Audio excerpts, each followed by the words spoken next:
سيئات أعمالنا من يهده الله فلا مضل له ومن يضلله فلا هادي له وأشهد أن لا إله إلا الله وحده لا شريك له وأشهد أن محمدا عبده ورسوله أما بعد فإن خير الحديث كتاب الله وخير الهدي هدي محمد صلى الله عليه وسلم وشر الأمور محدثاتها وكل محدثة بدعة وكل بدعة ضلالة وكل ضلالة في النار. فقد قال الله تعالى وتبارك في القرآن المجيد: أعوذ بالله من الشيطان الرجيم. ومن يكفر بالإيمان فقد حبط عمله وهو في الآخرة من الخاسرين. عن عبد الله بن عمرو رضي الله عنه قال: يأتي على الناس زمان يجتمعون في المساجد ليس فيهم مؤمن. رواه المستدرك على الصحيحين للحاكم بسند حسن. عن ابن عمر رضي الله عنهما قال: قال رسول الله صلى الله عليه وسلم: الحياء والإيمان قرن جميعا فإذا رفع أحدهما رفع الآخر. رواه الترمذي بسند صحيح. আলহামদুলিল্লাহ, যাবতীয় প্রশংসা আল্লাহ সুবহানাহু ওয়া তাআলার জন্য, যার ঐকান্তিক মেহেরবানিতে পৃথিবীর সর্বোৎকৃষ্ট স্থানে পবিত্র জুমার ফরজিয়াত আদায় করার জন্য সমবেত হতে পেরেছি। এজন্য হৃদয়ের গভীরতম প্রদেশ থেকে অন্তরের শুকরিয়া আদায়, অন্তরের অন্তঃস্থল থেকে শুকরিয়া আদায় করি। আলহামদুলিল্লাহ। অতঃপর দরুদ ও সালাম বর্ষিত হোক অজস্র ধারায় আমাদের সকলের প্রিয় মানুষ, আখিরি জামানার নবী, নবীকুল শিরোমণি আহমদে মুস্তাফা মুহাম্মদে মুস্তাফা, বিশ্ব মানবতার মুক্তির দূত বিশ্ব নবী মুহাম্মদ রাসূলুল্লাহ সাল্লাল্লাহু আলাইহি ওয়াসাল্লামের প্রতি ঈমানের নবায়ন শিরোনামের উপরে আজকের জুমার খুতবা উপস্থাপন করার চেষ্টা করব ইনশাআল্লাহ। আলাইহি তাওয়াক্কালতু ওয়া ইলাইহি উনীব। সম্মানিত সুধী মণ্ডলী, মানুষের জীবনের সবচেয়ে বড় সম্পদ হলো তার ঈমান। যে ঈমানে, যার ঈমান যত মজবুত, তার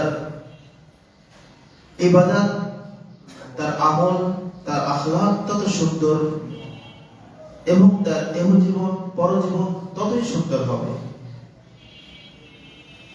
ঈমানটা যদি পরিচ্ছন্ন না হয়, স্বচ্ছ না হয়, তাহলে আমার পক্ষ থেকে কষ্টার্জিত যত আমল আমরা করি না কেন, সবকিছুই ব্যর্থতায় পর্যবসিত হবে। ঈমানের উপর ভিত্তি করেই কিয়ামতের দিন আল্লাহ তাআলা বান্দাকে বিচার ফয়সালা করবেন। আমাদের মনে রাখতে হবে, এই গোটা পৃথিবী আসমান জমিনকে আল্লাহ সৃষ্টি করেছেন। এই জান্নাত জাহান্নামকে সৃষ্টি করেছেন। নবী এবং রাসূলকে দুনিয়াতে প্রেরণ করেছেন এই ঈমানী চেতনাকে মজবুত করার জন্য। পৃথিবীতে অসংখ্য নবী এবং রাসূল এসেছেন, তারা এই ঈমানের দাওয়াত দিয়েছেন। কোন নবী তার দাওয়াতি কার্যক্রমের ফলে একজন উম্মত পান নাই। আবার মুহাম্মদ রাসূলুল্লাহ সাল্লাল্লাহু আলাইহি ওয়াসাল্লাম আমাদের সর্বশেষ নবী হিসেবে তিনি ঈমানদার হিসেবে অসংখ্য লোক পেয়েছেন, তার উম্মাহ পেয়েছেন। আজও গোটা পৃথিবীতে অসংখ্য ইমানদার লোক বিদ্যমান রয়েছে। রাসূলুল্লাহ সাল্লাল্লাহু আলাইহি ওয়াসাল্লাম বলেছেন, লা তাকুমুস সাআহ হাত্তা ইউকালু লা ইলাহা ইল্লাল্লাহ ওয়া ফি রিওয়ায়াত লিআখার লা তাকুমুস সাআহ হাত্তা ইউকালু ফিল আরদি আল্লাহ আল্লাহ। কিয়ামত ততদিন হবে না, পৃথিবী ততদিন পর্যন্ত ধ্বংস হবে না যতদিন পৃথিবীতে একজন মানুষ আল্লাহ আল্লাহ বলার লোক থাকে। অন্যটি বর্ণনা এসেছে, যতদিন পৃথিবীতে একজন মানুষ প্রকৃত তাওহীদপন্থী তথা লা ইলাহা ইল্লাল্লাহ বলার মতো লোক থাকবে, ততদিন পৃথিবী ধ্বংস হবে না। আজও পৃথিবী টিকে আছে, তারপরে বুঝতে হবে পৃথিবীতে ইমানদার লোকের সংখ্যা রয়েছে, তাওহীদপন্থী মানুষ পৃথিবীতে আজও রয়েছে, পৃথিবীর বিভিন্ন প্রান্তে প্রান্তে রয়েছে। আলহামদুলিল্লাহ, আমরা দোয়া করি আল্লাহ তাআলা যেন আমাদেরকে প্রকৃত তাওহীদপন্থী হয়ে পৃথিবী থেকে বেঁচে থাকার তৌফিক দান করেন। আল্লাহুম্মা আমিন। ঈমান যদি মজবুত না হয় তাহলে যে কোনো মুহূর্তে আমার ইসলাম থেকে বিচ্যুত হয়ে যাওয়ার সম্ভাবনা রয়েছে। এই জন্য আমাদেরকে ঈমান সম্পর্কে জানতে হবে, ঈমান সম্পর্কে পড়তে হবে এবং ঈমানটাকে নবায়ন করতে, ঈমানটাকে মজবুত করতে যে কাজগুলো রয়েছে সেগুলো সবসময় পালন করে যেতে হবে। দুর্ভাগ্য হলেও সত্য, কথিত আছে যে আমরা বাংলাদেশে প্রায় 90% মুসলিম রাষ্ট্রের অধিবাসী, কিন্তু অধিকাংশ মুসলিম, নামধারী মুসলিম যারা ঈমান কি জিনিস জানে না, তাওহীদ কি জিনিস জানে না, ঈমান কি জিনিস বোঝে না, ঈমানের তাৎপর্য বোঝার চেষ্টাও করে না। আমার বাবা মুসলিম, তার বাবা মুসলিম, দাদা মুসলিম, মুসলিম ঘরে জন্মগ্রহণ করেছি বলেই আমি মুসলিম বলে দাবি করি, কিন্তু এটা আমাদের জন্য বড়ই আফসোস। আমি যদি জিজ্ঞাসা করি ঈমান অর্থ কি, তাহলে অধিকাংশ মানুষ বলবে ঈমান অর্থ বিশ্বাস। আলহামদুলিল্লাহ, দাওয়াতি কাজের ব্যাপকতার কারণে কিছু সংস্কার হচ্ছে। দোয়া করি আল্লাহ তাআলা এই সংস্কার কার্যক্রমকে অব্যাহত রাখুন এবং একটি পরিচ্ছন্ন, একদল একঝাঁক নিবেদিত প্রাণ মুমিন বান্দা তৈরি হোক, যাদের দ্বারা সমাজ সংস্কার হবে ইনশাআল্লাহ। যেমন তৈরি করেছিলেন আল্লাহর নবী সাল্লাল্লাহু আলাইহি ওয়াসাল্লাম আবু বকরকে, ওমরকে, উসমানকে, আলীকে, আব্দুল্লাহ ইবনে মাসউদকে, আব্দুল্লাহ ইবনে উমর রাদিয়াল্লাহু তাআলা আনহু সহ অসংখ্য সাহাবীদেরকে তৈরি করেছিলেন। একজন মুসআব ইবনে উমাইর রাদিয়াল্লাহু আনহু যদি তৈরি হয়ে যায়, মদিনার মাটি যেমন উর্বর হয়ে গেছিল হিজরতের জন্য, ঠিক আজও বাংলাদেশের মাটি উর্বর হয়ে যাবে ইসলামের জন্য ইনশাআল্লাহ। এগুলো আমাদের মাঝেই তৈরি করতে হবে, আমাদেরকেই গড়ে উঠতে হবে, আমাদের সন্তানদেরকে, আমাদের উত্তরসূরিদেরকে এভাবেই গড়ে তুলতে হবে। সম্মানিত সুধী মণ্ডলী, ঈমানের কয়েকটি অর্থ, তার একটি অর্থ হলো ঈমান শব্দটি আরবি আল আমন মাসদার থেকে উৎপত্তি লাভ করেছে, যার অর্থ হলো নিরাপত্তাময়। যে ঈমান আপনার দুনিয়াবী জীবন এবং পরকালের জীবনে নিরাপত্তা দিতে পারে না, ওই ঈমান ঈমান না। ঈমানের আরেকটি অর্থ আত-তাসদীক, সত্যায়ন করা। ঈমানের আরেকটি অর্থ আত-তিকা, দৃঢ়তা। যে ঈমান আপনার শরীয়ত মেনে চলার ব্যাপারে মজবুত আকীদা ধারণ করার শিক্ষা দেয় না, ওই ঈমান যে কোনো মুহূর্তে আমার খারাপ কাজে ঢুকে নিয়ে যেতে পারে। ঈমানের আরেকটি অর্থ আত-তামানিনা, প্রশান্তি, প্রশান্ত হৃদয়। ঈমানের আরেকটি অর্থ, সবচেয়ে গ্রহণযোগ্য অর্থ, আল-ইকরার ওয়াল ই'তিরাফ, স্বীকৃতি দেওয়া। শাইখুল ইসলাম ইমাম ইবনে তাইমিয়া রাহিমাহুল্লাহ এই স্বীকৃতি দেওয়াটাকেই প্রাধান্য দিয়েছেন। কারণ আমরা জানি ঈমানের বিপরীত হলো কুফর। কুফর অর্থ অস্বীকার করা। কুফর অর্থ যদি অস্বীকার করা হয় আর ঈমানের বিপরীত যদি কুফর হয়, তাহলে ঈমান অর্থ স্বীকার করা। যদি বিশ্বাস করা হয় তাহলে শুধু অন্তরের বিষয় হয়ে যায়, আমার মুখের কোনো অংশ থাকে না, আমলের কোনো অংশ থাকে না। করে না তাই আমার ঈমান ঠিক আছে। নাউজুবিল্লাহ, এটা ঈমান হারা, ঈমান ভঙ্গমূলক কথা এগুলো। অতএব আমাকে ঈমান সম্পর্কে জানতে হবে। ঈমানের মূল তাৎপর্য, ঈমানের গভীরতা কোথায়, ওই হাদিসটি শোনো।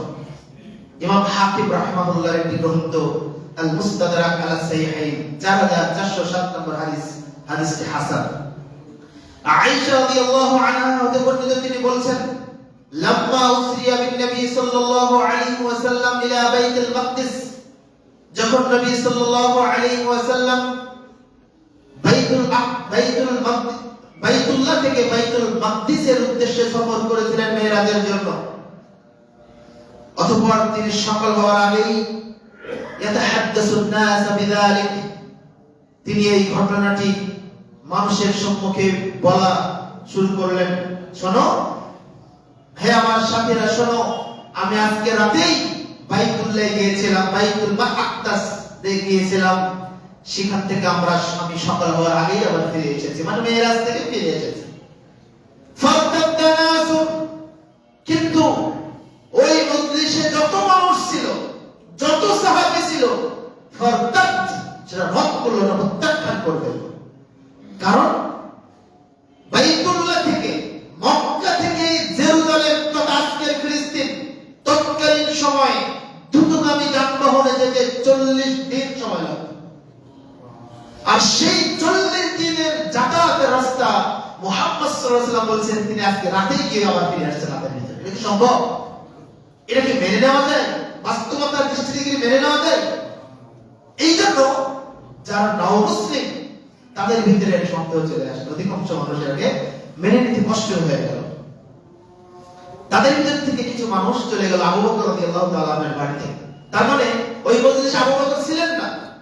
আবু বকর রাদিয়াল্লাহু আনহুর কাছে কি বলছে, শোনো তোমার বন্ধু কি বলেছে শুনেছো? কি বলেছে? তোমার বন্ধু বলেছে উনি নাকি আজকে রাতেই বাইতুল্লাহ থেকে বাইতুল আকসায় গিয়েছে, আবার সকাল হওয়ার আগেই এসেছে। বলছে আল্লাহ দালিকা, মুহাম্মদ সাল্লাল্লাহু আলাইহি ওয়াসাল্লাম এটা বলেছেন? ক্বালু না'ম, তারা বলে হ্যাঁ বলেছেন।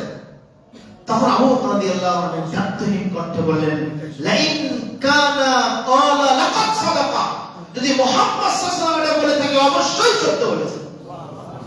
তিনি এইটা ভাবেন নাই যে 40 দিন কিভাবে গেলেন, কিভাবে আসলেন, কত দ্রুত গেলেন, এইটা তিনি বলেন নাই। মুহাম্মদ সাল্লাল্লাহু আলাইহি ওয়াসাল্লাম বলেছেন, ওটা বিশ্বাস করেছেন। এটার নাম কি?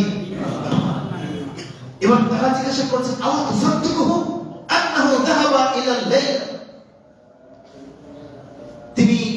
তুমি কি এটা সত্য বলে মেনে নিচ্ছ তিনি রাতে গেলেন, আবার তিনি ক্বাবলা আইয়ুসবিহা, সকাল হওয়ার আগেই ফিরে এসেছে, এই কথাকে তুমি মনে বিশ্বাস করছো? তখন বলছে আল্লাহর কসম, ইন্নী উসাদ্দিকু, অবশ্যই আমি এটা সত্য বলে বিশ্বাস করি। আর এটা তো মাত্র 40 দিনের রাস্তা।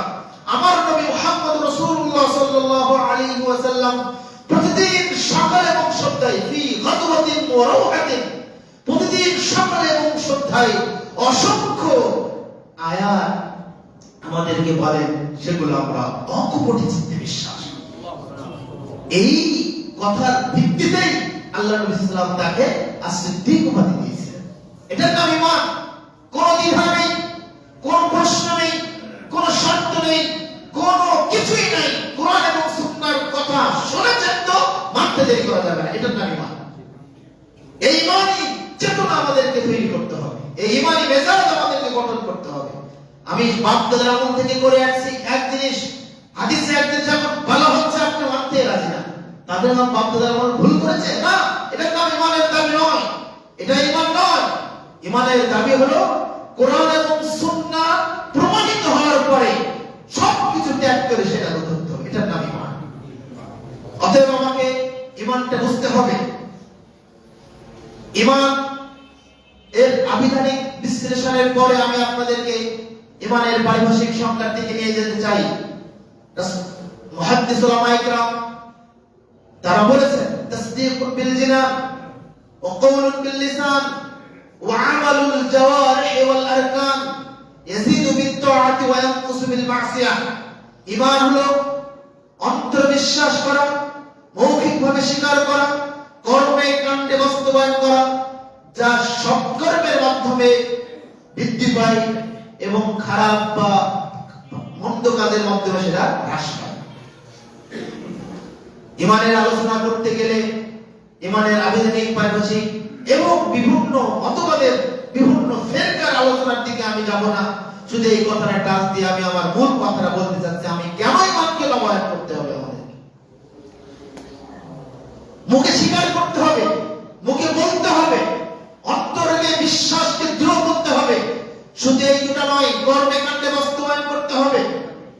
শুধু তাই নয়, মুখে বলাটাও আমল করাটাও ঈমান। দলিল সহিহ বুখারীর 26 নম্বর হাদিস। আবু হুরায়রা রাদিয়াল্লাহু আনহু হতে বর্ণিত, তিনি বলেন, আন্না রাসূলুল্লাহ সাল্লাল্লাহু আলাইহি ওয়াসাল্লাম সুইলা আইয়ুল আমাল আফদাল। আল্লাহ নবী সাল্লাল্লাহু আলাইহি ওয়াসাল্লামকে জিজ্ঞাসা করা হলো সবচেয়ে উত্তম আমল কোনটা? তখন তিনি বললেন, আল ঈমানু বিল্লাহি ওয়া রাসূলিহি। সবচেয়ে উত্তম আমল হলো আল্লাহ এবং তার রাসূলের প্রতি ঈমান আনয়ন করা। আল্লাহ নবী সাল্লাল্লাহু আলাইহি ওয়াসাল্লাম আল্লাহ এবং রাসূলের প্রতি ঈমান আনয়ন করাটাকে ঈমান বলে উল্লেখ করলেন। মানে শুধু আমি বিশ্বাস করব মনে মনে যে আমি আল্লাহকে বিশ্বাস করি, আমি ফেরেশতাদেরকে বিশ্বাস করি, আসমানি কিতাব বিশ্বাস করি, নবী রাসূলকে বিশ্বাস করি, কিয়ামতকে বিশ্বাস করি, তাকদীরকে বিশ্বাস করি, এইটা আমি শুধু মনে মনে স্বীকার করব, যে না কর্মে কাণ্ডে বাস্তবায়ন করাটাও কি ঈমান। এইজন্য সহিহ মুসলিমের যে হাদিসটি আমাদের সকলের নিকটে পরিচিত, রাসূল সাল্লাল্লাহু আলাইহি ওয়াসাল্লাম বলেছেন, আল ঈমানু বিদ'উ ওয়া সাব'উনা শু'বা। ঈমানের 70টির অধিক শাখা প্রশাখা রয়েছে। ফাআফদালুহা কাউলু লা ইলাহা ইল্লাল্লাহ। তার মধ্যে সবচেয়ে উত্তম হলো এই কথা বলা, লা ইলাহা ইল্লাল্লাহ, আল্লাহ ছাড়া সত্য কোনো মাবুদ নেই। এটা মুখে বলা। আর ওয়ায়াজিদু আর শেষেরটা হলো ইমাতাতুল আদা আনিত তরিক। আর সবচেয়ে নিম্ন স্তরের ঈমান হলো রাস্তা থেকে কষ্টদায়ক বস্তু দূরে ফেলে দাও। ওয়াল হায়াউ শু'বাতুম মিনাল ঈমান। লজ্জাশীলতা ঈমানের অংশ। সম্মানিত সুধী মণ্ডলী, রাস্তা থেকে কষ্টদায়ক বস্তু দূর করাটাও ঈমান। আর আমাদের সমাজে রাস্তা ভর্তি করে, রাস্তা বন্ধ করে বিল্ডিং এর জন্য বালি রেখে দেয়, মাসের পর মাস বিল্ডিং এর উপরে ইট রেখে দেয়, মানুষের কষ্ট হচ্ছে, হরতাল, ধর্মঘট, ভাঙচুর, এগুলো তো আছে, এগুলো তো সবার জানা বিষয়। তাহলে আমাদের ঈমানের অবস্থাটা কোথায়, কোন স্তরে পৌঁছেছে আমাদের ঈমান? সামান্য এই হাদিসটার উপরে আপনি যদি মিলিয়ে দেখেন যে রাস্তা থেকে কষ্টদায়ক বস্তু দূরীভূত করা, এটা ঈমান, এটা আমল, এটা কাজ। এটা মুখে বললে হয় না, এটা অন্তরে বললেও হয় না, এটা কাজ করে দেখাতে হয়। তার মানে মুখে বলাটাও ঈমান, অন্তরে বিশ্বাস করাটাও ঈমান, কর্মে কাণ্ডে বাস্তবায়ন করাটাও ঈমান। এই তিনটার সমন্বয় হলো ঈমান। এই তিনটার ভিতরে যখনই কাজ কর্মে একটু দুর্বলতা এসে যায়, তখন ঈমানটা কমে যায়। আর যখনই কাজকর্ম বেশি হয়ে যায়, ঈমান আমল বেশি হয়ে যায়, তখন ঈমানটা বেড়ে যায়। সুবহানাল্লাহ। সম্মানিত সুধী মণ্ডলী, আমাদের ঈমান ভেঙে যায়। রাসূলুল্লাহ সাল্লাল্লাহু আলাইহি ওয়াসাল্লামের সাহাবী আব্দুল্লাহ ইবনে আমর রাদিয়াল্লাহু আনহু বলেন, সুনানুত দারাকুতনি, সুনানুল আল-মুস্তাদরাক আলা সাহিহাইন, ইমাম হাকিমের একটি গ্রন্থ, 8375 নম্বর হাদিস। তিনি বলেন, ইয়াতি আলান নাসি জামানুন, এটা আব্দুল্লাহ ইবনে আমরের বক্তব্য। ইয়াতি আলান নাসি জামানুন, মানুষ একটা সময় অতিক্রম করবে, মানুষ একটা সময় অতিবাহিত করবে, ইয়াজতামিউনা ফিল মাসাজিদ, মসজিদে মুসল্লিতে ভর্তি হয়ে যাবে। আজকের দিনে গোটা ঢাকা শহরে যত মসজিদ আছে সব মসজিদ ভর্তি হয়ে যাবে, তাই না? শুধু জুমার দিন হয়, অন্য দিন হয় কিনা জানি না। জুমার দিন হয় না আমাদের বাংলাদেশের অপ্রিয় হলেও সত্য কথা। এমনকি গোটা বিশ্বে জুমার দিনে অন্তত মসজিদ ভর্তি হয়ে যায়। আজ থেকে 1000 বছর আগে আল্লাহর রাসূলের সাহাবী আশঙ্কা করেছেন যে ইয়াতি আলান নাসি জামানুন ইয়াজতামিউনা ফিল মাসাজিদ, একটা সময় আসবে মানুষের কাছে যে সময় মানুষেরা মসজিদে একত্রিত হবে। মসজিদে মানুষ কিসের জন্য একত্রিত হয়? সালাত আদায়ের জন্য। সালাত আদায়ের জন্য একত্রিত হবে।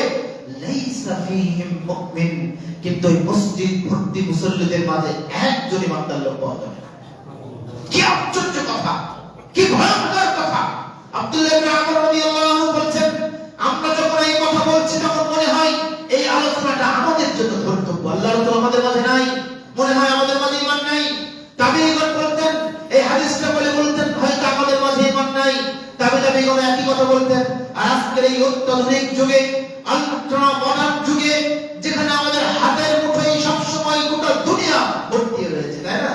টিপ দিলেই গোটা দুনিয়ার সকল তথ্য আমাদের মাঝে চলে আসে। সেই অত্যাধুনিক যুগে আমাদের ঈমানের অবস্থাটা কোন স্তরে, কোন জায়গায়, আপনি কি একবার বিবেচনায় নিয়ে আসতে পারবেন? আপনার আমার নিজের ভিতরে ঈমান নাই, আপনার আমার পরিবারে ঈমান নাই, পরিবারের সদস্যদের মধ্যে ঈমানের চর্চা হয় না, ঈমানের অনুশীলন হয় না, ঈমান নবায়ন করার কোনো পদক্ষেপ আমরা গ্রহণ করি না। অথচ মুসলিমদের জীবনের সবচেয়ে বড় সম্পদ হলো ঈমান। আমরা জানাজা সালাতে পড়ি না, আল্লাহুম্মা মান আহইয়াতু আলাল ইসলাম ওয়া মান তাওফাইতু মিন আলাল ঈমান। আমাদের মৃত্যু যেন আল্লাহ ঈমানের উপরে হয়। আমি যে গোটা জিন্দেগি ঈমানের বিপরীত কাজ করেছি, মৃত্যু কি ঈমানের উপর হবে? অতএব আমাকে ঈমান নবায়ন করতে হবে। আল্লাহ সুবহানাহু ওয়া তাআলা সূরা আল-মাঈদার ৫ নম্বর আয়াতে বলেন, ওয়া মান ইয়াকফুর বিল ঈমান ফাকাদ হাবিতা আমালুহু ওয়া হুয়া ফিল আখিরাতি মিনাল খাসিরিন। যে ব্যক্তি তার ঈমানের সাথে কুফরি করবে, যে ব্যক্তি তার ঈমানের সাথে বিশ্বাসঘাতকতা করবে, যে ব্যক্তি তার ঈমানকে অস্বীকৃতি জানাবে, ফাহাবিতা আমালুহু, তার জিন্দেগীর সকল আমল বরবাদ হয়ে যাবে এবং আখিরাতে সে ক্ষতিগ্রস্তদের অন্তর্ভুক্ত হবে। দুটো ফলাফল, যে ঈমানকে নবায়ন করবে না, ঈমানকে শিরকের সাথে মিশ্রিত করবে, ঈমানকে কুফরের সাথে মিশ্রিত করবে, ঈমানের দাবি পূরণ করবে না, ঈমানের মতো করে যথাযথ ঈমানকে মেনে নিবে না, তার সকল আমল, ইবাদত, বন্দেগী, তাহাজ্জুদ, সালাত, সিয়াম, হজ, যাকাত, কোরআন তেলাওয়াত, জিকির আজকার সবই নষ্ট হয়ে যাবে। আল্লাহ কবুল করবেন না। এটা তো দুনিয়ায় আল্লাহ কবুল করবেন না। আর আখিরাতে ওহুম ফিল আখিরাতি মিনাল খাসিরিন, যারা খাসিরিন, ক্ষতিগ্রস্ত, তাদের মধ্যে সে অন্তর্ভুক্ত হবে। আর কিয়ামতের দিন যারা ক্ষতিগ্রস্ত, বলুন তারা কি মুক্তি পাবে? তারা কি জান্নাতে যেতে পারবে? অসম্ভব। সম্মানিত সুধীমণ্ডলী, অতএব আমাদের সমাজে ঈমানের কোথায় কোথায় সমস্যা আছে দেখেন। আমরা জানি ঈমান ভঙ্গের 10টি কারণ রয়েছে। মসজিদে অসংখ্যবার আলোচনা হয়েছে। ওটা তো অবশ্যই 10টা ভেঙে যায়। এছাড়া আপনার ঈমানটাকে কমিয়ে দিচ্ছে, হ্রাস করে দিচ্ছে, আপনার ঈমানের ভিতরে ত্রুটি এনে দিচ্ছে, যে কারণে আপনার আমার মাঝে প্রকৃত ঈমানের স্বাদ আমরা পাই না। তার কয়েকটা কারণ আমি আপনাদের সঙ্গে উপস্থাপন করতে চাই।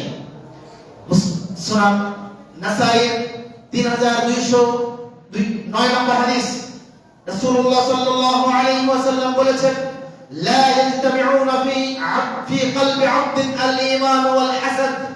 কোন মানুষের অন্তরে, কোন দাসের অন্তরে, কোন বান্দার অন্তরে ঈমান এবং হিংসা একসাথে থাকতে পারে না।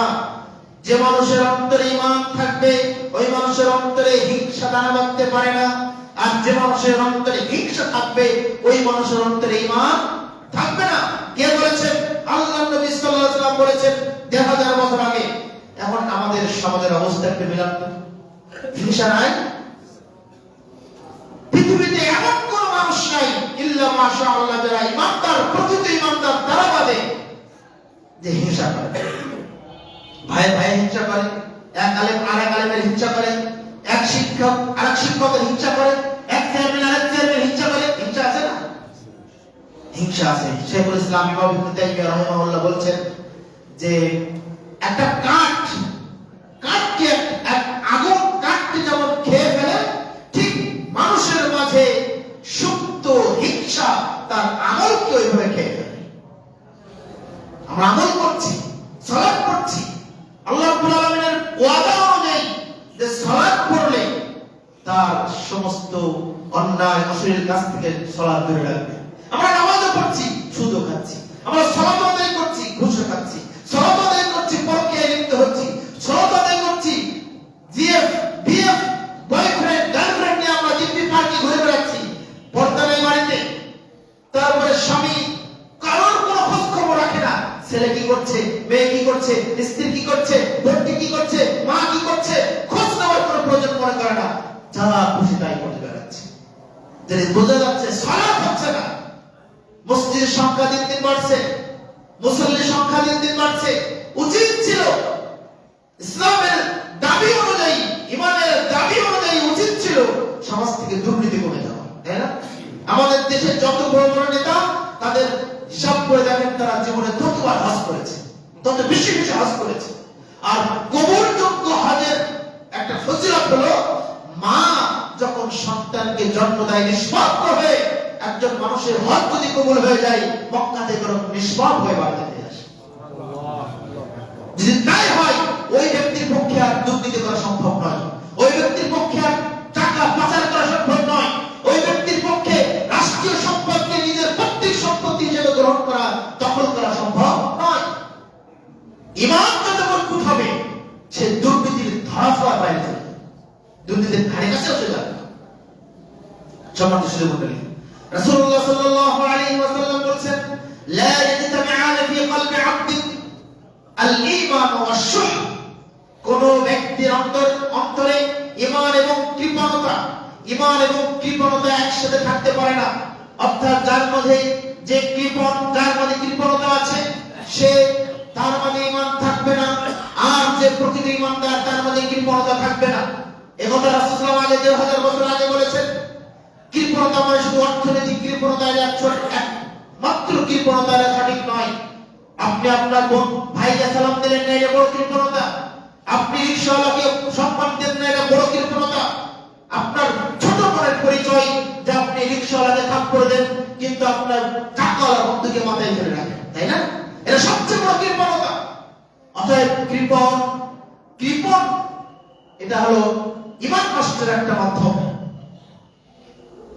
আল আমালুল লাইলি ওয়ান নাহার, একটা হাদিসের গ্রন্থ ইমাম নাসাঈ রাহিমাহুল্লাহ, তিনি 318 নম্বর হাদিসে একটি সুন্দর ঘটনা আলোচনা নিয়ে এসেছেন। নূহ আলাইহিস সালাতু ওয়াস সালাম তার সন্তানকে ওসিয়ত করছেন, পরামর্শ দিচ্ছেন, উপদেশ দিচ্ছেন।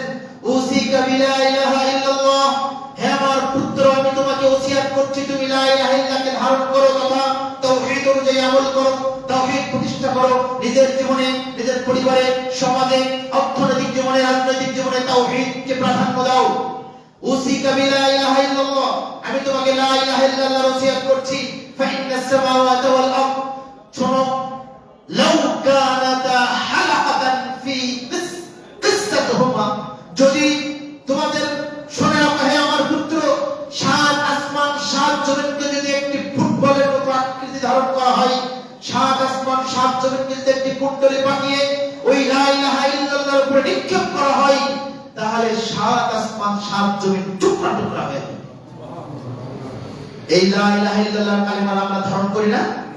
এই লা ইলাহা ইল্লাল্লাহকে আমরা বিশ্বাস করি না? এই লা ইলাহা ইল্লাল্লাহকে আমরা ঈমান মজবুত রয়েছে না? প্রত্যেক মুসলিম লা ইলাহা ইল্লাল্লাহকে ধারণ করে, এর শর্ত মেনে চলতে হবে, এর দাবি মেনে চলতে হবে, এর ফজিলতগুলো গ্রহণ করতে হবে, এর প্রকৃত যে দাবি আল্লাহ ছাড়া সত্য কোনো মাবুদ নেই, এটা বুঝে শুনে মেনে চলতে হবে। নূহ আলাইহিস সালাম তার সন্তানকে বলতে চাইলেন, শোনো, যদি তুমি এটা করতে পারো, তাহলে পৃথিবীর কোনো শক্তি তোমাকে অন্যায় দিকে নিয়ে যাওয়ার কোনো সক্ষম রাখবে না। যদি লা ইলাহা ইল্লাল্লাহর এই মজবুত কালিমা, এই পাওয়ারফুল কালিমা যদি আমরা ধারণ করে থাকি সত্যিকার অর্থে, তাহলে আমাদের ভিতরে তো মন ছোট হওয়ার কোনো প্রশ্ন আসে না। সংকীর্ণতা আমাদের মনে কেন দাঁড় বাঁধবে? আমাদের হৃদয়ে রয়েছে সাত আসমান সাত জমিনের চেয়েও বিশাল বড় কালিমা লা ইলাহা ইল্লাল্লাহ। তাহলে কেন আমাদের ভিতরে সংকীর্ণতা দাঁড় বাঁধবে?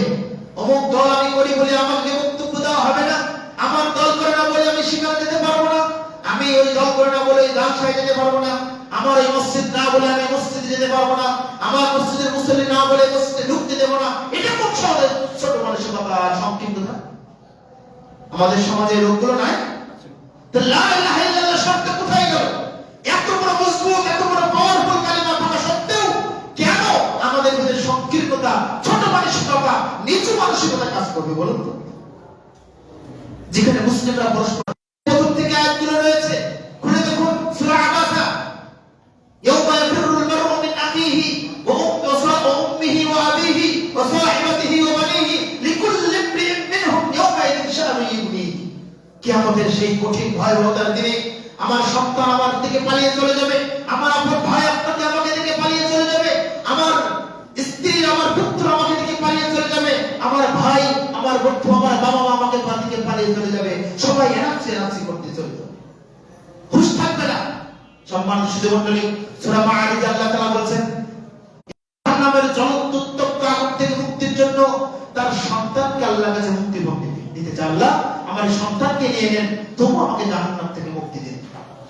ভাবুন তো কি সেই কঠিন পরিস্থিতি যে আমার প্রাণপ্রিয় সন্তানকে আমি আল্লাহর কাছে বলবো মুক্তিপণ হিসেবে নিয়ে নেন।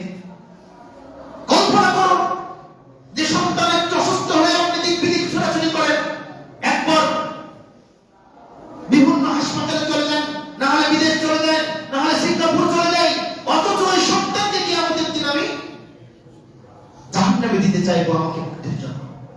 ওয়াসাহিবাতিহি ওয়া আখিহি, আমার স্ত্রী আমার ভাইকে পর্যন্ত মুক্তিপণ দিতে চাইবো, এমনকি আমার জ্ঞাতি গোষ্ঠী প্রতিবেশী আত্মীয় স্বজন বন্ধু বান্ধব যারা রয়েছে তাদেরকেও আমি মুক্তিপণ দিতে চাইবো কি আমাদেরকে জাহান্নামের আগুন থেকে মুক্তির জন্য। শুধু তাই নয়, গোটা দুনিয়ার মানুষকে দিয়ে হলেও জাহান্নাম থেকে মুক্তি পেতে চাই। তাহলে ঈমান যদি আমার মজবুত না থাকে, আল্লাহ বলবেন কাল্লা ইন্নাহা লাযা, কঠিন কালো নয়, এটা হলো লাযা লিলহারাম নিশিকা নাসাআতাল লিশাওয়া, যা তোমার মাথার চামড়াকে উপড়ে ফেলবে। তাদউ মান আকবার ওয়া তাওয়াল্লা, অথবা এই জাহান্নাম তোমাকে আহ্বান করবে যে আসো, তোমরা যারা মুখ ফিরিয়ে চলে গেছিলে, তোমরা যারা পৃষ্ঠ প্রদর্শন করেছিলে, তোমরা এদিকে আসো। ফাজামা ফাআউআ, আর তোমরা যারা সম্পদ জমা করে রেখেছিলে এবং যারা আঁকড়ে রেখেছিলে, তোমরা আসো, তোমাদের জন্য আমি লাযা জাহান্নাম প্রস্তুত রয়েছে। অতএব সাবধান, আমাকে সংকীর্ণতার দ্বারা আমাদের অন্তরে বাঁধা যাবে না, হিংসার দ্বারা আমাদের অন্তরে যেন না বাঁধে, কৃপণতা আমাকে যেন আকৃষ্ট না করতে পারে, এই দিকটা খেয়াল রাখতে হবে।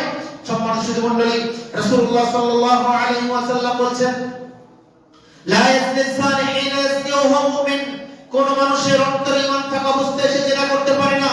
ওয়ালা ইয়াশরাবুল খামর হিনা ইয়াশরাবু ওয়া হুয়া মুমিন, কোন মানুষের অন্তরে ঈমান থাকা অবস্থায় সে কখনো মদ পান করতে পারে না। এটা রাসূল সাল্লাল্লাহু আলাইহি ওয়াসাল্লাম বলেছেন, অর্থাৎ যখন ওই ব্যক্তিরা মদ পান করে ওই অবস্থায় তার মাঝে ঈমান থাকে না। দেখেন ঈমানটার সাথে কোথায় জড়িত। ঈমানের কারণে ও মদ পান করবে না, ঈমানের কারণে ও জিনা করবে না, ঈমানের কারণে ও পরকিয়া করবে না, ঈমানের কারণে ও সুদ খাবে না, ঈমানের কারণে মদ যেখানে বিক্রি হয় সেখানেও বলবে না। এটা ঈমানের দাবি। অথচ আমাদের সমাজে এই মদ পানটাকে একেবারে স্বাভাবিকভাবে আমরা নিয়ে ফেলেছি। সমাজের সুধীমণ্ডলী, আমি আপনাদেরকে একটা দৃষ্টি আকর্ষণ করে বলতে চাই, আমাদের সমাজে এটা ব্যাপক আকার ধারণ করেছে।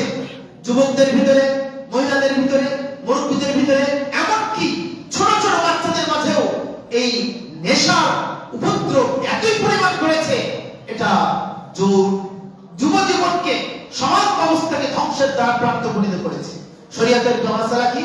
আপনি রাসূলুল্লাহ বলেছেন লা ইয়াশরাবুল খামরু হিনা ইয়াশরাবু ওয়া হুয়া মুমিন, কেউ যদি মদ পান করে আর এই মদ পান করা অবস্থায় তার ঈমান থাকে না, আপনার কাছে প্রশ্ন, মদ কি শুধু বোতলে রক্ষিত ওই লিকুইড পদার্থটাই কি মদ? ওই তরল পদার্থটাই কি মদ? মদ কি জিনিস? পৃথিবীতে ওই ব্যক্তির নিকটে আমরা জানবো যিনি কখনো মিথ্যা কথা বলেন নাই। কে সেই ব্যক্তি? মুহাম্মদ রাসূলুল্লাহ সাল্লাল্লাহু আলাইহি ওয়াসাল্লাম বলেছেন, সহিহ মুসলিমের 2009 নম্বর হাদিস, তিনি বলেছেন আর কুল্লু মুসকিরিন খামর ও কুল্লু খামরিন হারাম, প্রত্যেক নেশা জাতীয় দ্রব্য হলো মদ। যা খেলে নেশা হয় সেটাই মদ, হতে পারে লিকুইড, হতে পারে তরল, হতে পারে গাঁজা, হতে পারে ফেনসিডিল, হতে পারে বিড়ি সিগারেট, যা খেলে মানুষের নেশা হয় সেটাই মদ। আর প্রত্যেক মদই হলো হারাম।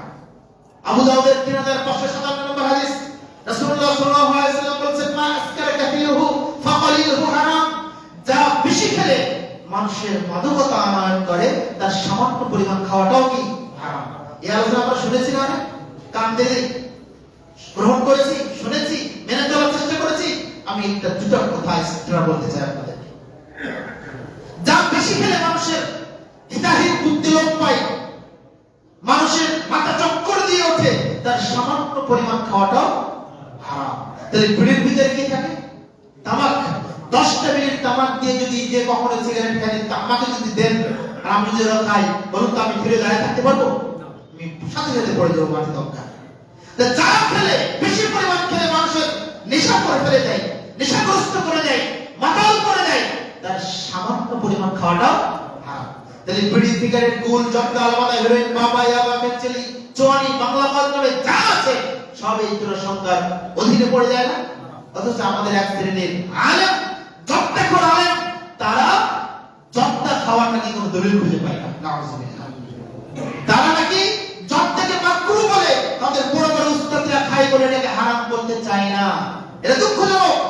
রাসূলুল্লাহ সাল্লাল্লাহু আলাইহি ওয়াসাল্লাম কোন স্পেশালিটি বর্ণনা করেন নাই, মদ, বিড়ি খাওয়া হারাম, লা তাকুল বিড়ি, লা তাকুল জর্দা, এভাবে কোনো আয়াত আছে, হাদিস আছে? না।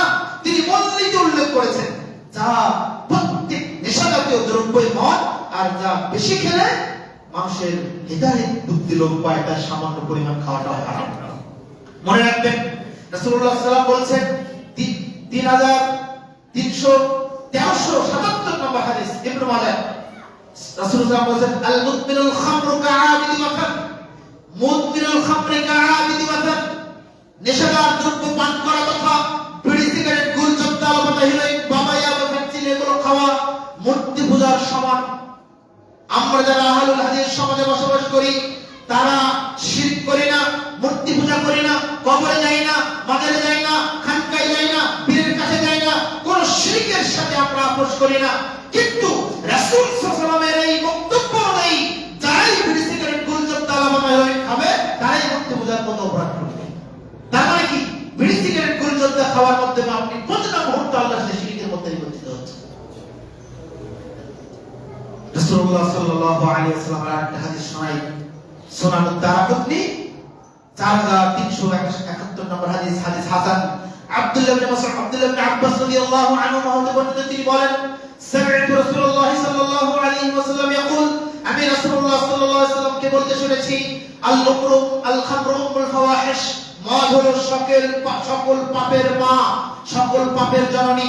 মদ হলো সকল পাপের জননী, মদ হলো সকল পাপের মা, মদ হলো সকল পাপের ফ্যাক্টরি, কারখানা।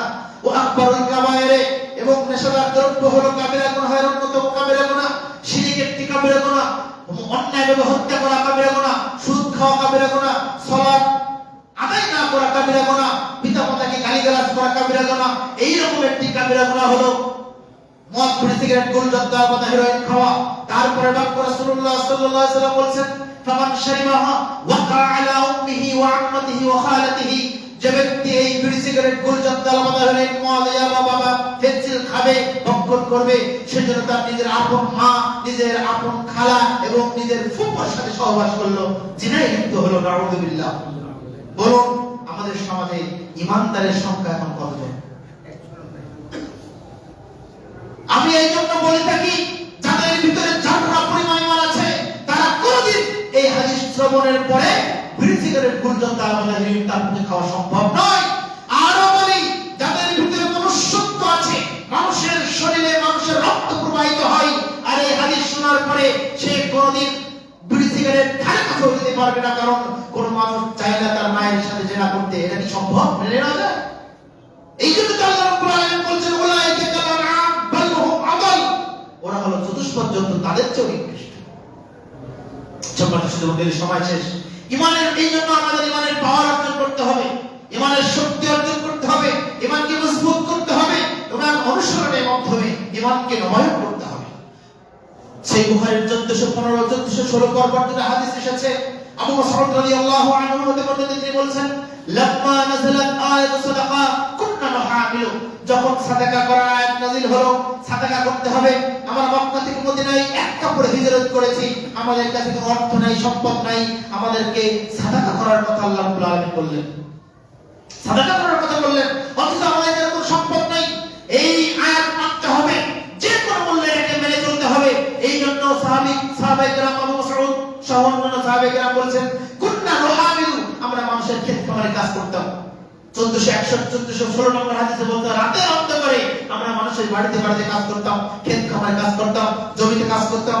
কাজ করার পরে সেখান থেকে যে অর্থটা দিত, সেই অর্থের অর্ধেক আমরা নিজেরা খেতাম, আর ইমানের পাওয়ার। এই কারেন্টের ভোল্টেজ যদি না থাকে বিদ্যুৎ আলো দিবে? ভোল্টেজ না থাকলে সাউন্ড হবে? ভোল্টেজ না থাকলে কি আপনি ইলেকট্রিকের বিল দিবেন? দিবেন না। ইমানের যদি পাওয়ার না থাকে, ভোল্টেজ না থাকে, ওই ইমান আপনাকে সুদ থেকে ঠকাবে, ঘুষ থেকে ঠকাবে, অন্যায় থেকে ঠকাবে, দুর্নীতি দুরাচার থেকে ঠকাবে? অবশ্যই ঠকাবে না। এই জন্য ইমানের পাওয়ার অর্জন করতে হবে, ইমানের শক্তি অর্জন করতে হবে, যেমনটি অর্জন করেছেন মা সারা হাজার রাদিয়াল্লাহু আনহুমা। তারা যে ইমান অর্জন করেছিলেন, বাবা রেখে চলে যাচ্ছে, স্বামী রেখে চলে যাচ্ছে ছোট্ট সন্তান ইসমাইলকে মা হাজারের কাছে, মক্কায় যেখানে কোনো মানুষ নাই, ছায়া নাই, পানির কোনো ব্যবস্থা নাই, খাবার কোনো ব্যবস্থা নাই, এরকম রেখে চলে যাচ্ছে। স্ত্রী তার পিছন দিয়ে চলে যাচ্ছে, বলছে কি ব্যাপার আপনি আমাকে এরকম নির্জন গরমিতে রেখে যাচ্ছেন? মানে এটা কি আল্লাহর নির্দেশ? এটা কি তোমার ভগবানের নির্দেশ করেছেন? ইব্রাহিম বিস্ময়ে না তাকিয়ে বলেন, না, হ্যাঁ, এটা আল্লাহ রাব্বুল আলামিনের নির্দেশ, এটা আমাকে বলেছেন। তখন বলছেন ইদান লা ইউআইযু আল্লাহ, যদি আল্লাহ বলে থাকে অবশ্যই আমাদের ধ্বংস করবেন না। এই ঈমান কি আমাদের না পড়ে অর্জন করতে পারবে? এই ঈমান কি আমাদের পক্ষে সম্ভব? সেই ইসলামের ইতিহাসে 3 থেকে 4 জন শিশু দুধ পান করা অবস্থায় কথা বলেছিল। তার মধ্যে একজন যুবক সেই সূরা বুরুজের বর্ণিত হয়েছে, তার মা তার সন্তান যখন ইসলাম গ্রহণ করেছে তখন সেই রাজা সবাইকে আগুনে নিক্ষেপ করে হত্যা করছে, আগুন দিয়ে জ্বালিয়ে দিচ্ছে। একজন মা তার সন্তানকে বুকে দুধের সন্তানকে কোলে নিয়েছে, একবার আগুনের দিকে তাকায় আর একবার সন্তানের দিকে তাকায়, আমি যদি আগুনে ঝাঁপ দেই আমার সন্তানের জীবন শেষ হয়ে যাবে, আমার সন্তান আর বড় হবে না। আমার দিকে দেখাচ্ছে আমি যদি আগুনে ঝাঁপ না দেই আমার ঈমান নষ্ট হয়ে যাবে, আমি আল্লাহর কাছে ঈমানহীন অবস্থায় উঠব। তখন ওই ছোট্ট বালকটি কথা বলেছিল, ইয়া উম্মাহ ফাইন্নাকি আলাল হক, হে আমার মা, তুমি ঝাঁপ দাও নির্দ্বিধায়, তুমি হলো সত্যের উপরে রয়েছো। তখন তার মা তার সন্তানকে বুকের ভিতরে জড়িয়ে আগুনে ঝাঁপ দিল। এই ঈমানকে আমরা অর্জন করতে পারবো? যে কোনো মুহূর্তে আপনি হাওতাস করি, যে কোনো মুহূর্তে আমরা দিশাহারা হয়ে যাই। এজন্য ঈমানের স্বাদ বোঝা যায় আমরা বুঝি। দেখেন কাবার ঘরের ইমামেরা যখন তেলাওয়াত করে তারা অজর ধারে কাঁদে না? তারা একবার ঈমানটা দেখেন আর আমাদের ঈমানটা দেখেন। ইমাম সাহেবের ইমাম যদি তেলাওয়াত একটু লম্বা হয়ে যায় তাহলে ইমাম সাহেব চাকরি আপনি আউট করে দেন। সমাজে এটা বাস্তবতা। দেখেন সহিহ মুসলিমের 27 নম্বর হাদিস, রাসূলুল্লাহ সাল্লাল্লাহু আলাইহি ওয়াসাল্লামের সাহাবীরা রাসূল সাল্লাল্লাহু সাথে নিয়ে চলে যাচ্ছেন একটা যুদ্ধে যেতে যেতে তারা এক জায়গায় তাঁবু ফেলেছেন, খাবার শেষ হয়ে গেছে। একজন সাহাবী এসে বলছেন, ইয়া রাসূলুল্লাহ সাল্লাল্লাহু আলাইহি ওয়াসাল্লাম, খাবার শেষ, এখন যদি খাবার ব্যবস্থা না করা যায় তাহলে সৈন্য বাহিনীর কোনো খাবার দেওয়া যাবে না, আর সৈন্য বাহিনীর খাবার না দিলে তাদের শক্তি সঞ্চয় হবে না, যুদ্ধ কেমন করে করবে? তাহলে কি করতে হবে? যে একটা উট জবাই করে দেন। আচ্ছা ঠিক আছে, উট জবাই করে দাও। তখন আল্লাহ পাশেই বসেছিলেন ওমর ইবনে খাত্তাব রাদিয়াল্লাহু আনহু, তিনি বললেন, ইয়া রাসূলুল্লাহ সাল্লাল্লাহু আলাইহি ওয়াসাল্লাম, আপনি কি বললেন উট জবাই করে দেবেন? মানে আজকে একটা উট জবাই করলেন, 10 দিন পরে আরেকটা উট জবাই করবেন, আবার 5 দিন পর আরেকটা উট জবাই করবেন, তাহলে তো আমাদের বাহন শেষ হয়ে যাবে, আমরা উট পাবো না, আমাদের যুদ্ধে যাওয়ার পথ বাহন রাস্তা সব নষ্ট হয়ে যাবে। ভালো কথা বলেছে ওমর, কি করতে হবে তাহলে? আপনি একটা কাজ করুন, সবাইকে ঘোষণা দিন যে যার কাছে যতটুকু সম্পদ আছে, খাবার আছে, তোমরা জমা দাও। জমা দেওয়ার পরে আপনি সেখানে বরকতের দোয়া করবেন। সবাই জমা দিল, কেউ একটা খেজুর, কেউ কিছু জব, কেউ একটা রুটি 4 ভাগের 1 ভাগ, 3 ভাগ 3 দিন খেয়েছে, 1 ভাগ আজকে খাবে বলে রেখে দিয়েছে, ওটা জমা দিল। আর একজন মানুষ জমা দিয়েছে একটা খেজুরের আঁটি জমা দিয়েছে। কৌতূহল বশত আল্লাহর নবী জিজ্ঞাসা করলেন, হে আমার সাহাবী, হে আমার প্রিয় ভাই, তুমি এই আঁটি কেন জমা দিলে? আঁটি দিয়ে তো ক্ষুধা পায় না। তখন ওই সাহাবী বলছেন, ইয়া রাসূলুল্লাহ, আমি অসহায় গরিব মানুষ, আমার কাছে একটা মাত্র খেজুর ছিল, এতদিন খেয়েছি, আমার কাছে খেজুরের গায়ে কোনো গোশত লেগে নাই, শুধু খেজুরের আঁটিটা আছে। যখনই আমি ক্ষুধার্ত হই, ক্ষুধা পাই, তখনই আমি ওই খেজুরটা একবার চুষি, কয়েকবার চুষি, অতঃপর কয়েক ঢোক আমি পান করি, এতেই আমার পেট ভরে যায়। সুবহানাল্লাহ। বলুন তো ওই খেজুরের আঁটিতে কি কারোর পেট ভরে? কি সেই চেতনা তার খেজুরের আঁটিতে তার ক্ষুধা ভরে যাচ্ছে? সে একটু পরে যুদ্ধ করবে, যুদ্ধ করে সে শাহাদাতের উদগ্র বাসনাটাকে, ক্ষুধা কি জিনিস তার শরীরে কিছু সে বোঝে না। এই ঈমানের স্বাদ সেই বুঝেছিল। অতএব ঈমানের স্বাদ আমাকে আপনাকে অর্জন করতে হবে। এই ঈমানের স্বাদ, এই ঈমানের পাওয়ার যদি আমি অর্জন করতে না পারবো বাঁচাবো। ঈমান আপনাকে সুদ থেকে ঠেকাবে না, বিপদ থেকে ঠেকাবে না, অন্যায় অপরাধ থেকে ঠেকাবে না, জুলুম পাতার থেকে ঠেকাবে না, স্বৈরাচারী হওয়া থেকে ঠেকাবে না। অতএব আসুন সম্মানিত মুসলিম ভ্রাতৃমণ্ডলী, আমরা আমাদের ঈমানকে মজবুত করি, আমরা আমাদের ঈমানকে শক্তিশালী করি, আমাদের ঈমানকে নবায়ন করি বিভিন্ন সৎ আমলের মাধ্যমে। আল্লাহ আমাদেরকে তৌফিক দান করুন, আল্লাহুম্মা আমিন। সম্মানিত সুধীমণ্ডলী, আমরা জানি আমাদের উদাত্ত আহ্বান জানাবো এই মসজিদ, এই মাদ্রাসার দিকে আপনাদের একটা সুনজর দিবেন ইনশাআল্লাহ। রাজি আছেন? দিবেন ইনশাআল্লাহ? আজকে কিছু দিবেন। আমাদের বাংলাদেশ আহলে হাদিস জমিয়ত আহলে হাদিসের সম্মেলন আছে আগামী ফেব্রুয়ারির প্রথম জুমাতে। তারা কিছু ভাই এসেছেন মাদ্রাসা মুহাম্মাদিয়া আলিয়া থেকে, তাদের কাছে আপনারা কিছু সহযোগিতা করবেন যেন এই দাওয়াতি কার্যক্রমটা সুন্দরভাবে বাস্তবায়ন করা যায়। আল্লাহুম্মা আমিন। আবার কিছু দরিদ্র ভাই রয়েছেন, আমাদের সমাজে অনেক মানুষ অসুস্থ আছে। ময়মনসিংহ থেকে এক ভাই আমাকে ফোন করে বলেছেন যে তার স্ত্রী আইসিইউতে রয়েছে, এক সপ্তাহ ব্যাপী অসুস্থ, কি জানি হয়েছে, সুস্থ হয় না, আইসিইউতে, মানে লক্ষ লক্ষ টাকার ব্যাপার। তিনি দোয়া চেয়েছেন। আমরা সবাই সকল অসুস্থ ব্যক্তির জন্য দোয়া করবো, আল্লাহ তাআলা সকলকে সুস্থতা দান করুন, আল্লাহুম্মা আমিন। আমাদের এক ভাই এসেছেন, তার সন্তানের নাকি কিডনির সমস্যা, হার্টের সমস্যা, আল্লাহ তাআলা তার ক্যান্সারের নাকি হয়েছে, তাকে পরিপূর্ণ শিফায়ে কামিলা দান করুন, আল্লাহুম্মা আমিন। আমাদের মাঝে অনেকে বিভিন্ন রোগে আক্রান্ত, আল্লাহ তাদের সকলকে বিভিন্ন রোগ থেকে মুক্ত সুস্থ করুন, আল্লাহুম্মা আমিন। বিভিন্ন ভাবে আমাদের অনেকেই বিপদগ্রস্ত, কেউ ঋণগ্রস্ত, আল্লাহ সকলকে বিপদ এবং সকল প্রকার ঋণ থেকে মুক্তি দাও, আল্লাহুম্মা আমিন। আমাদের অনেকেই বাবা মা দাদা দাদি নানা নানি আত্মীয় স্বজন মারা গিয়েছে, জানি না তারা কবরে কি অবস্থায় আছে। আল্লাহ আমাদের সেই মৃত ব্যক্তিদের কবরের আযাবকে তুমি মাফ করে দাও, আল্লাহুম্মা আমিন। আমাদের সেই মৃত ব্যক্তিদের সকলকে তুমি জান্নাতুল ফেরদাউসের মেহমান হিসেবে কবুল করো, আল্লাহুম্মা আমিন। আমাদেরকে কবুল করো, এই মসজিদকে কবুল করো, এই মসজিদের কমিটি যারা পরিচালনা করছেন তাদেরকে কোরআন এবং সুন্নাহর আলোচনা, কোরআন এবং সুন্নাহ অনুযায়ী মসজিদ পরিচালনা করার তৌফিক দান করো, আল্লাহুম্মা আমিন। আকুলু কুলি হাযা আস্তাগফিরুল্লাহ লি ওয়া লাকুম ওয়া লিসাইরিল মুসলিমিন।